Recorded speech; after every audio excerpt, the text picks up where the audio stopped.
Prime time in football paradise. On November 9th, Florida State travels to South Bend, Indiana to take on Notre Dame. Make the trip and take the stress of planning off the table with a package from Game Day Excursions. From a yacht party through downtown Chicago to a pregame tailgate or transportation from Chi-Town to Notre Dame Stadium, Game Day Excursions has you covered. Head to GameDayExcursions.com to book your trip and be sure to use the promo code WARCHANT for a $10 discount. Check out GameDayExcursions.com. From Cali to Tally, it's time to wake up. WarChant.com is your ultimate Seminole sports source, and this is Wake Up War Chant. Now here's WarChant.com's Aslan Hudjavandi and Corey Clark.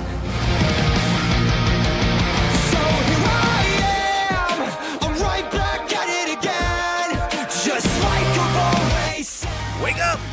It's been a long time, folks, but obviously a lot of important stuff has happened around the state. So hopefully you've forgiven us for the absence. Corey's here as well. Corey joining us on the road. He is returning to Tallahassee after seeking refuge in the friendly confines of Gwinnett County. Corey, how are you? I'm good, buddy. I'm good. How are you doing? How's your house? Everything went well, man. I mean, I got out of Dodge. I went back home to Tampa, was fearing that at least one or two trees was probably going to impale my home, but it stood strong. The lady friend actually stayed behind. She's braver than I am. And then Friday let me know that power was restored, so I came back on Saturday and spent the better part of Sunday going and grocery shopping. Because, Corey, I came home, and she came in on Friday and said that I had power. I'm like, okay, so the storm came on Wednesday, so it was probably without power for at least like a day and a half. I look in the freezer, and all my ice cubes still look perfect. I'm like, oh, I probably didn't even lose power for all that long. Well, what I didn't realize was I left my ice maker on, so those are all fresh ice cubes. And then the bottom drawer of my freezer had like a bottle of tequila and Eggo waffle stuck in it because all the previously frozen ice cubes had melted and spilled and leaked and dripped to the bottom and then refroze. So I lost the battle to Big Grocery. I had to go back and restock. Well, that's going to happen. That's probably a safe bet, though, to go ahead and throw all that stuff out and get new stuff, buddy. And, I had a tree fall in my yard, but it was a dead tree anyway. Didn't do really any damage. I just got to get that cleaned up and taken care of. But, again, man, it looked for a while that it was going to be heading straight towards Tallahassee. And I just can't even imagine the devastation and destruction that Tallahassee would have looked like if it got hit by, at that time, I guess it would have been a Category 2 or 3 by the time it rolled through Tallahassee. So we kind of got a break. I know I say that knowing I have power and some people don't. But, man, I also know we have listeners all over the Panhandle, really all over the world, and really hope that people made it out okay and they didn't lose everything because that was an awful, awful, awful storm. Yeah, I mean, the stuff from Mexico Beach was absolutely appalling to see. And, by the way, if there's anybody out there that knows of a really good sort of, donation or fundraising thing that we can help maybe plug, reach out to Corey or I and let us know. Just nowadays, you never know. It used to be you just gave your money to the Red Cross and you went on about your day, but now they talk about, only X amount of every dollar goes to actually helping the people. So if there's anything out there that our listeners know about that can help the folks out there in Panama City Beach and Mexico Beach and anywhere, frankly. I mean, even like a town like Mariana, man. I mean, golly, like 50 miles inland got leveled for a good bit. Let us know, man. We're definitely here to try to help you guys out and the ladies, obviously, and sending good vibes your way. Hopefully there'll be better days ahead, and including the Florida State football team. Corey, how did you enjoy your Saturday without having to work or keep an eye on a Florida State game? It was interesting. I only get like one or two of those days a year, so I tried to enjoy it. Took a nap, actually. Nice. I took a nap after Vanderbilt went up on Florida 21-3. Mm-hmm. Said, okay, well, that's a wrap. And took a nap and then woke up to Florida winning and Auburn losing to Tennessee, which was pretty remarkable. And I woke up in time to watch Georgia get bumped pretty good by LSU. So what are you going to do? And Miami lost. It was an eventful weekend. I guess they always are in college football. That was one of those a little bit beyond the pale, or maybe a little extra sort of magic on that side. I mean, everybody. I mean, West Virginia lost. Penn State lost again. They're done. I think even for a half, Ohio State struggled. it seems abundantly clear that there's one really good team in college football, and then everybody else is like, eh. And this conference that we cover is probably a cut below eh. Yeah, I think I tweeted that out yesterday that I thought there's one great team, some pretty good teams, and yes, some eh. But I'm not quite sure about Clemson yet because we haven't really seen Clemson with this kid at quarterback. We don't have a large sample size there. They might be. I mean, I know they almost lost to Syracuse, but obviously that was without him. So with him, maybe they're on the same level as Alabama or close. But it certainly doesn't appear anybody else is. And then I guess do we know if Tua is okay? Yeah, Nick said that he was okay, could have returned to the game, but, obviously it's Alabama, and they're winning by 4 touchdowns at pretty much every bit and turn of the game, so he didn't need to put him back in. Yeah, he'll be all right. It's just a minor knee tweak. It kind of affects the way I just think we have to recalibrate the way we watch this sport, and it really is more like the NFL today than it has ever been. You watch the reason the red zone gets so much viewership on a Sunday at 3:30 or 3:45 is because all games are close. They're all close. Yeah. Like there might be 2 or 3 blowouts in the NFL every weekend, and that's it. All the other ones come down to the final drive of the game or the final 5 minutes of the game. And it seems like more and more that's what college, save for a couple outliers, all the other teams from like number 3 to number 50. If you play well, you win. If you don't, you lose. And we have to get past, and I'm guilty of it too, but we have to get past the one loss or one win as a referendum on what you are. Sometimes you just don't play well. Like, I don't think LSU's all that great. I thought they played pretty well on Saturday, though, and Georgia's quarterback was bad, and they won the game. So, but also, I don't think Virginia's better than Miami, but they played better that day. So you know what I mean? Like, I just think all these wins now, man, they're just not going to be – there aren't that many 2013 Florida States or 2018 Alabamas. They just do not come along that often. And the good teams find a way to squeak out wins even when they don't play well, like Notre Dame. Notre Dame almost lost to Vanderbilt. Should have probably lost to Pitt on Saturday, but they're undefeated. I mean, they should get credit for that, not get penalized for almost losing. But see, y'all always made fun of Jimbo when he talked about how hard it is to win, and you have to savor and be thankful that you are able to win. So now we can be thankful for victories? Well, what happened with Jimbo was in 2014, the motto was, but I think it was like attitude of domination, or Correct. It had something to do with domination. Yeah, it was. Yeah, I was right. And, he talked about reading how Phil Jackson handled success and getting this team ready to want to dominate and play for each other, play to its own standard, like Alabama does. And instead, every week, they were squeaking by and pulling out crazy wins in the final 5 minutes. And all of a sudden, his narrative from we want to dominate every game shifted to, hey, every win is a good win. We're playing well because we're winning. And I think that's kind of what, at least for me, that was kind of what we were making fun of, at least I was making fun of, is how that narrative shifted. But, I mean, he's right in the sense. I mean, look at A&M. A&M's 5-2. They could be 6-1. They could also be 3-4. I mean, they barely, they beat South Carolina. That was a close game. They beat Kentucky in overtime. They could have beaten Clemson. So, it just looks like now all these teams, unless you are great, you're going to have 5 or 6 games a year that come down to the final few minutes, like an NFL team. And how do you play those situations? So far, Florida State, they won 1 and they lost 2 close games. So, I'm just rambling.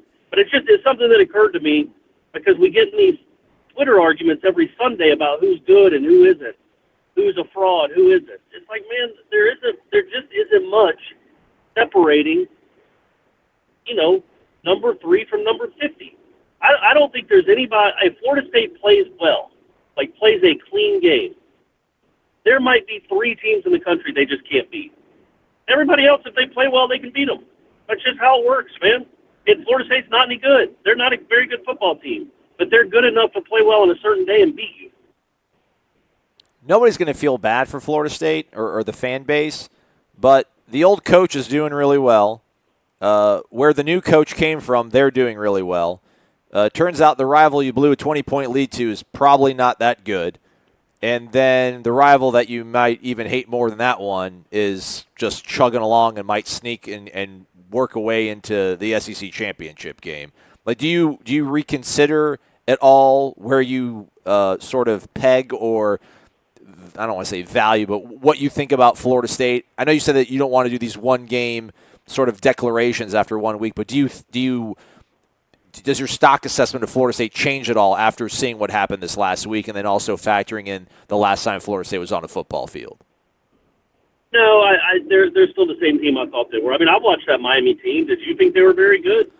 I certainly thought that game at Virginia was imminently losable. Yes. And I don't, quite frankly, I don't think there's much difference. I didn't realize this while I was watching that Vanderbilt game. The difference between Florida and Florida State, and we can go back to coaching, we can go back to mindset, offense, defense, whatever. They're second in the nation in turnover margin. Florida is. Florida State is like 118. That's the difference between those two teams. And I don't completely believe in like turnover luck, like all turnovers are luck. Sometimes if you force a quarterback into an early throw, he'll throw an interception. Or if you hit a guy really hard, he might lose the ball. I mean, there's nothing lucky about that. But by and large, Florida's been much better in the turnover battle. I don't know that they're a better team. I don't even know that they're better coached. But they've gotten more. They lead the nation or second the nation in turnover margin. Florida State's one of the worst, maybe the worst in the Power Five. That's why one of them is 3-3 and one of them is 5-1. But the thing, I guess my point is, next year it might flip. Heck, the next half of the season it might flip. And if Florida State right now is number 2 in turnover margin in the country, they'd be 5-1 or 6-0. So as far as Miami, I don't know. That didn't surprise me at all. I really, quite honestly, wasn't all that impressed with that quarterback. He made a great throw on one of their drives, but other than that, he looked rattled at times. He got sacked too easily. Didn't he get pulled in that game? Yeah, they went to Rozier. They went to him. Yeah, so they're back to square one. And then A&M, I guess that's a little surprising. I don't know the game that they've won that was a stunner. I think the best thing they've done from an outsider's viewpoint is play Clemson that close. But then I also don't think we realize how good that quarterback is, man. That dude's the real deal. And I certainly don't take away from Jimbo. Like, he's also getting coached really well. I do not, obviously I don't take that away from Jimbo at all. He is coaching that kid really well, but that kid's a talent, man. Heck, he's a really impressive dude. And they're finding ways to win close games. We'll see if it lasts, just like we'll see if it lasts if Florida State keeps finding ways to lose them. It's just frustrating to see Florida win. I'm sorry. I know I'm rattling, but there really isn't. One record is 5-2, one is 3-3. Jimbo was right about that stuff, and I'm sure every coach thinks this. You play the right moments well, in a close game you win. And Florida State hasn't done that. Florida Against the has, Power 5 for team. the most part. I know they play Kentucky well, but that's another step a program has to take. You're not watching Florida looking, golly, what a wonderfully coached team. This is gonna be a juggernaut. They're dominant.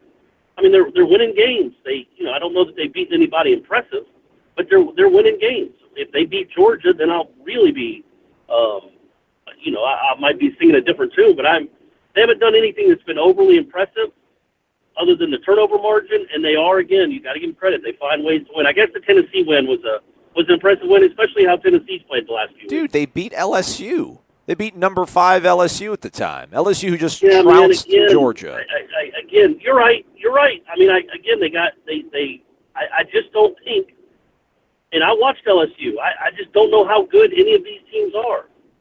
I think Florida was I just think they're not good. Listen, I don't. Better, I guess, than I thought. But it's not like he came in and flipped the offense and made Felipe Franks a great quarterback.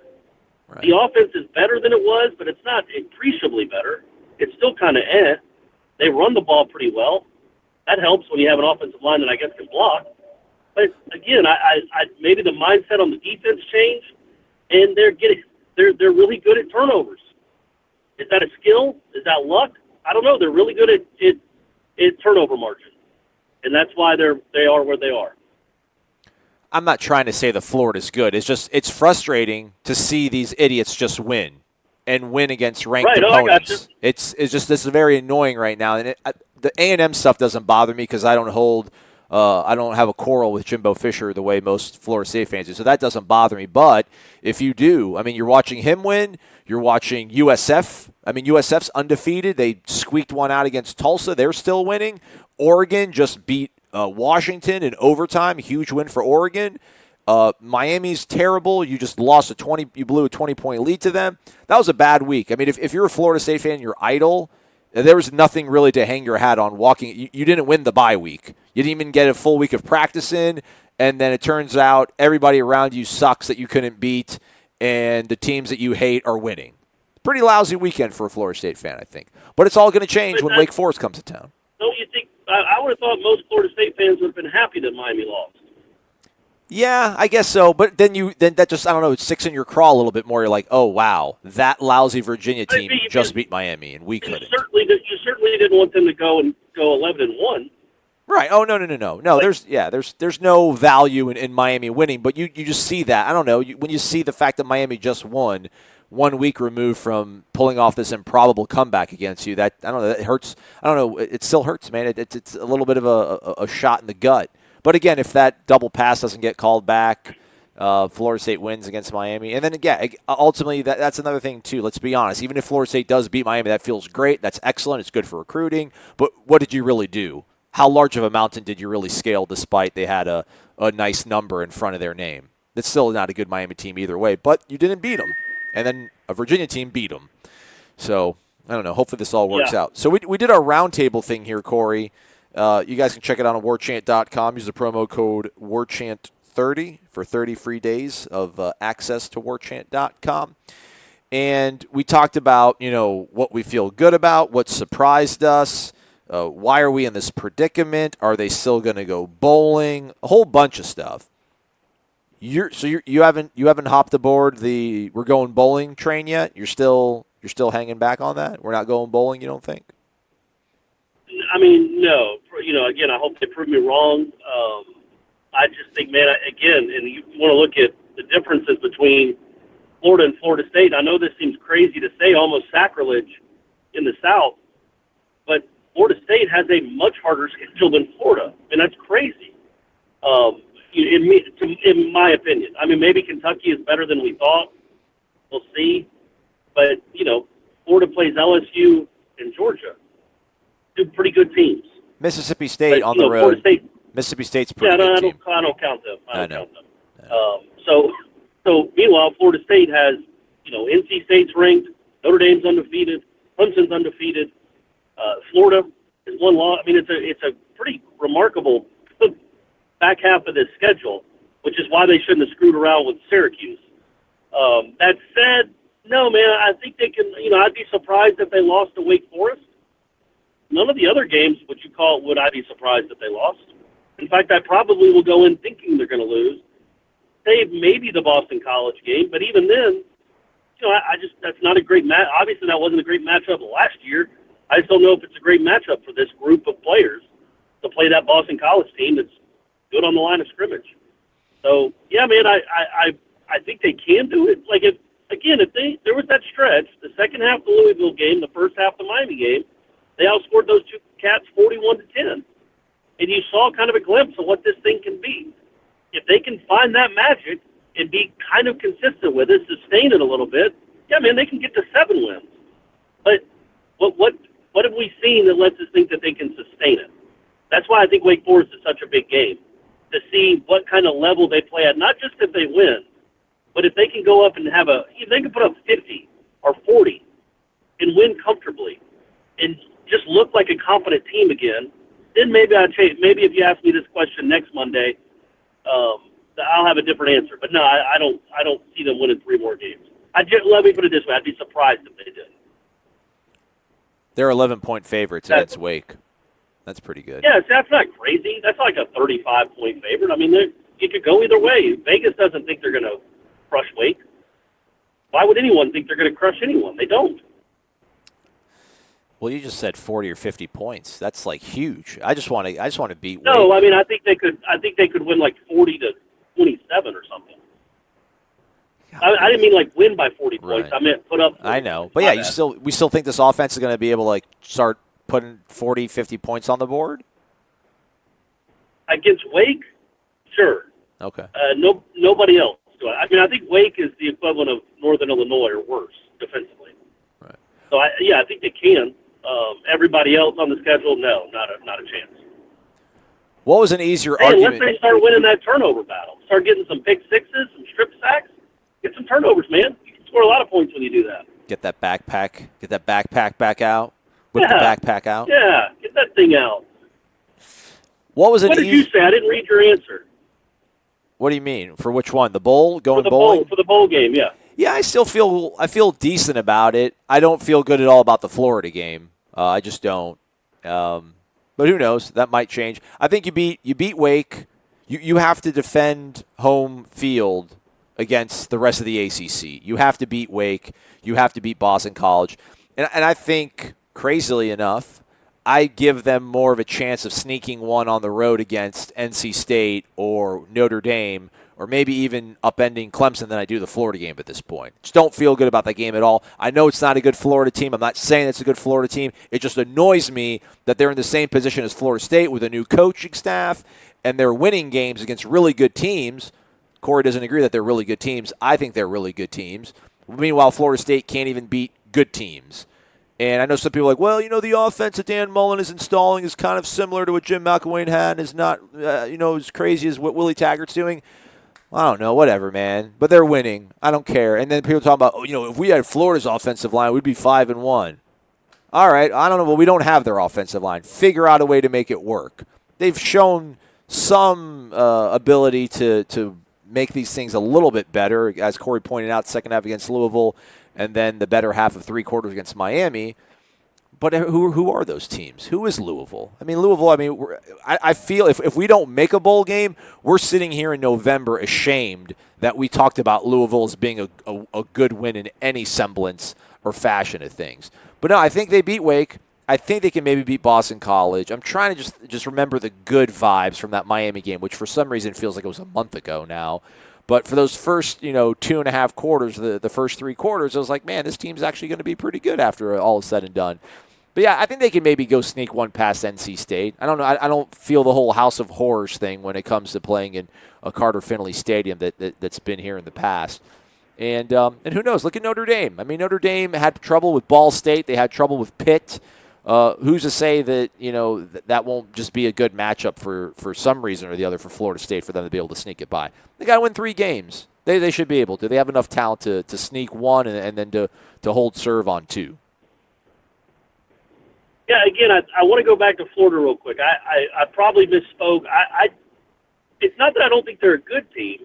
They're a fine team, and they've gotten in my opinion, with the turnovers, maybe a little bit lucky. But their record is their record. So, sure, they're a good team. I don't think they've beaten just because I don't think there are any really good teams, except for the one in Tuscaloosa. Maybe the one in Athens, as bad as they played, but who knows? Or the one in Columbus. But there aren't many really good teams. So that's why I was saying I'm not that blown away by their wins, but they are winning games. And I think the thing with Florida is what worries you when you talk about the difference between them having a good record and A&M having a good record. Well, man, you don't really recruit a lot against Texas A&M. And everything being equal, and I've said this since they were both hired, everything being equal, I don't see how Dan Mullen if they're both going after the same player, I can't imagine Dan Mullen coming close to out recruiting Willie Taggart. Everything being equal. And that's a huge qualifier. Because if one of them goes 10-2 and the other one goes 4-8, well, then everything ain't equal. So if you're on solid footing, I think Willie Taggart wins that in a landslide when it comes to recruiting over the next few years. But if my man goes 4-8, 6-6, meanwhile Florida somehow wins 10 games 2 years in a row, you might have trouble. That might be the truth. That might be the deal. I will say this, though, and this is something to keep in mind when we're looking towards the future. In 2012, that was Will Muschamp's first year, I think, correct? Or maybe his second year. So I think he started in 11. Second, I think that's when we first started getting Jimbo retired Urban Meyer. Jimbo retired Urban Meyer in 2010. Yeah, That's right. So Will Muschamp took over. His first year, they weren't obviously very good, but they made a bowl, I think. Jimbo's team wasn't very good in 11, but they made a bowl. In Jimbo's third year, they have the same exact record, except Muschamp beats them in his place. And I think Florida State fans were really worried, like, oh, gosh, Muschamp's got this thing rolling. He just came in here and shoved it up our butts and beat us pretty soundly, couldn't stop the run, made us look like an inferior program. And then what happened? Like, that was one good year that Muschamp had. Yeah. You know, and then next year they went 4-8. And then 3 years later they went 4-8 again. Don't put too much stock in one season, even a turnaround season. I do think Dan Mullen's a good coach. I think he has more proof than certainly Will Muschamp had when he got the job. But I'm not willing to say that Florida's on the correct trajectory and Florida State isn't because of this one season. Because what would we have said, you know, Thanksgiving weekend in 2012? Jimbo had been here 3 years, just got beat by Florida, a really disappointing loss to a guy that looked like he had turned the program around. They were gonna pick up right where they left off under Urban. I mean, things change really quick in college football, so it's too early to say that Mullen is a success, and obviously it's much too early to say that Taggart is a failure. A lot of football left, Aslan. Yeah, I'm not trying to make any long-range prediction on where these programs are going to be in 5 years. I just don't like. I mean, right now I'm just not happy, sure. man. It's really hard. It's really hard to be I don't want to say enthusiastic, but at this point, if you're a Florida State fan, there's not a lot to. And the things that you have to hang on your hat on now are just things you're not used to having to hang your hat on as being a Florida State fan. Like you have to go to these really granular, you know, micro level sort of things where, well, you know, we played hard, we didn't quit. Like, oh, cool. That's what we're doing now. But I get it. I get it. There was a culture change that had to take place here to get things going. And I'm trying to remember DeAndre Francois throwing touchdowns to Tamori and Terry and Keith Gavin and how good it looked for 3 quarters. And that's why I said what I said in the roundtable. I still think they can win a bowl game. It would be nice if somebody would just beat Florida. If Kirby Smart would maybe want to beat them. And then I don't even know who else they even have that's a losable game before they come to Tallahassee. But, yeah, I mean, even if they beat Florida State in Tallahassee, it's going to suck. But I don't think that's any sort of – again, it's not a sort of an indictment on what Willie Taggart's going to be or who he's not going to be. But it's just when you put all this stuff in order, I mean, I saw Oregon win a big game. Again, USF had won a game. Texas A&M keeps winning. Florida keeps winning. Miami lost. You're like, golly, man. Like, can we get a break over here? But maybe it'll all start against Wake Forest. That's all I have, the Corey. Miami loss was a break. I feel like you keep looking at that negatively, and I think there's not a lot of people with you in that camp. By the way, I'm happy they lost. I'm happy Miami underwent failure. I just don't like the fact that it's like Virginia just beat them and we couldn't. But I guess you can go body blow theory and give an assist to Florida State because, yeah, I mean, I think even Scott Van Pelt on his winter segment on Thursday, I don't know, I think Virginia might have been a 6-point underdog, and he was like, go all in on Virginia being Miami. So I guess you could say that maybe Florida State did enough damage to Miami that, you know, they went 1-1 versus Florida State this year. Just Virginia's the one that's going to get the credit for that victory. But yeah, I mean, I'm happy Miami lost. It's like, golly, like that wasn't a good Miami team. And we talked about the historical perspective of that rivalry where it's when Miami's really good and Florida State's really good. Unfortunately, Miami seems to win more games in this rivalry. But when both teams are kind of mediocre or down, Florida State's been able to find ways to win that series. And in the last 2 years, it's just they've been on the wrong side of it, and it's a little bit annoying. That's all. What were you about to say when I cut? I hear you, buddy. But, hey, the beauty is all the people that were celebrating that win on Saturday night in Hard Rock Stadium, all the people that were talking so much smack before the game and went crazy during the game, during the comeback, you know, they didn't have how many of those do you think were actually watching the game on Saturday night? Yeah. Many of them don't even know that Miami played on Saturday night or lost. So I feel okay for them. Like, you know, the Miami fan base probably didn't really resonate with them that loss because half of them weren't watching. Yeah. So the bye week, they only got 2 practices in. Is this going? If they don't play well against Wake Forest, will we come back to that? No, I mean, I don't know, man. I don't think that they would anyway. I'm sure it doesn't help to go 4 days without practicing. Or 5 days or whatever it was. But I don't know that they were going to do a lot of Wake installation anyway. It was probably going to be one of those, hey, mini training camp, get back to our own stuff and our own fundamentals. So it certainly doesn't help, but it'll be hard to say how much. And also, it was halfway through the season. They're banged up. Maybe it'll be okay if they took 3 or 4 days off to kind of get a breather, to like reset. Sometimes that can work too. Like players only meetings that month. Sometimes those work. The weird thing is, actually, I think during bye weeks they would probably be more likely to have done Clemson install or Notre Dame stuff, just like wrinkles they'd want to throw against those teams. You start, that's the 1 week where you can actually, it's not like, oh, this next game is the biggest game of the year because it's the next game of the year and we're only worried about that. So oddly enough, maybe the bye week might not, be an issue, or the lack of a true full productive bye week might not be determined or, tangible on Saturday in Doak Campbell. It might be, when you're playing a team like Notre Dame or Clemson, because you didn't have those few days, a few weeks prior to kind of start getting comfortable before you went to game prep for that. But, yeah, you have to beat Wake, though. You clearly have to beat Wake Forest, and I don't see any reason why they shouldn't. Because, again, I think no matter how small and minuscule these victories are, whether it's actually on the scoreboard or whether it's just seeing things that are improvements, they are moving in the right direction after the Syracuse game. If Syracuse game, we're sitting here and we're pretty much burying all these winning streaks, and the fact that we're here now in the middle of October and we're talking about them being alive, or at least I am, I think is a small victory in of it itself. So let's just go out and figure out 3 more wins and make it happen. Think about after the Wake Forest game, the next 5 opponents after the Wake Forest game have a combined record of like 28-4. It's nuts what they're about to get ready to play. Clemson at NC State at Notre Dame is the hardest stretch now that we know that NC State's legitimate 8 or 9 win team, maybe a 10-win team. Now that we know what they are, and this is the hardest stretch of any college football team in the country. There can't be a harder 3-game stretch in the country than what Florida State's going to have after Wake Forest, and then couple that with 5-2 Boston College and 6-1 Florida. It's really incredible. If they can get to 6 wins or 7 wins or something like that against this schedule, man, I think you'd be really happy moving forward, because this is a gauntlet. Jimbo got out at the right time, baby, because he's basically having to go through the AFC East.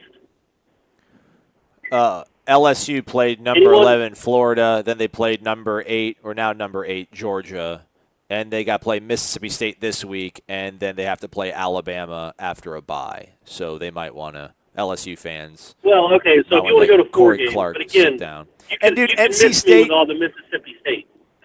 That's not a good team.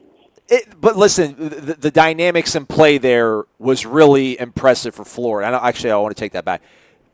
The fact that Dan Mullen had coached in Starkville for 8 years or 9 years or however long it was, the way he left them, and then he had to walk back in there, and they had been ranked. Mississippi State was ranked. Florida was not ranked. The fact they went in there and beat them, that'd be like Willie walking in the College Station and beating Jimbo.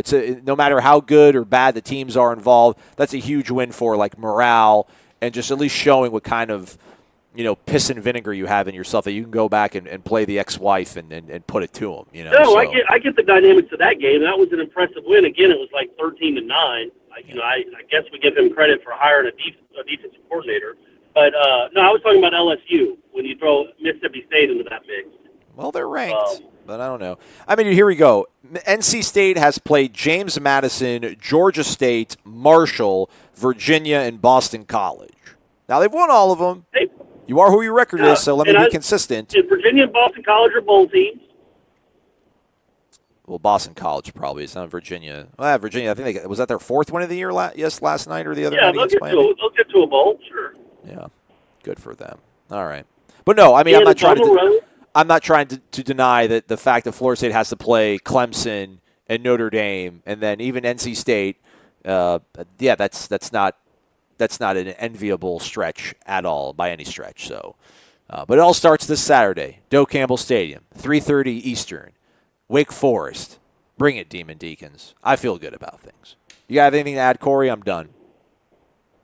No, but I don't know if it's felt like I've been yelling at you or yelling at the listener No, you haven't. for the last half hour. Not at all. Because in Georgia, we're not allowed to talk with our phone in our ear. That's you get pulled over for that. That's a ticket. So you have to do the hands-free Bluetooth, which you should anyway, people. You should text hands-free. Just talking to that bad boy. So I've been on the Bluetooth, so I always feel like I'm having to yell at the front of my car so you can hear me. No, I feel like maybe I've yelled because your audio level comes in a little higher than mine, so I had to actually turn and curl this mic. This microphone is like literally touching my mustache right now. It's so close to my mouth. But that's just inside radio broadcasting 101. Thanks for bearing with us, folks. We'll be back in action full force moving forward from here on out. Shout out again to everybody who's listening across the Panhandle. You're in our thoughts. Again, if we can do anything to help out, give Corey or I, drop us a message. Let us know. We'll be more than willing, that is, to help out. I can't talk anymore. Corey, thanks for joining me. Be safe, and we'll talk to you all tomorrow. WarChant.com is the ultimate inside source for FSU football and recruiting. And now you can get in on the action for free for an entire month. WarChant.com is offering a risk-free 30-day trial subscription. Get full access to the #1 website covering the Seminoles just by entering the promo code WarChant30. That's WarChant30. Sign up and get in on the world's most active FSU message boards. Receive breaking news, stories from our award-winning staff, plus get exclusive interviews and videos. Just enter the promo code WarChant30. WarChant.com, your ultimate Seminole sports source.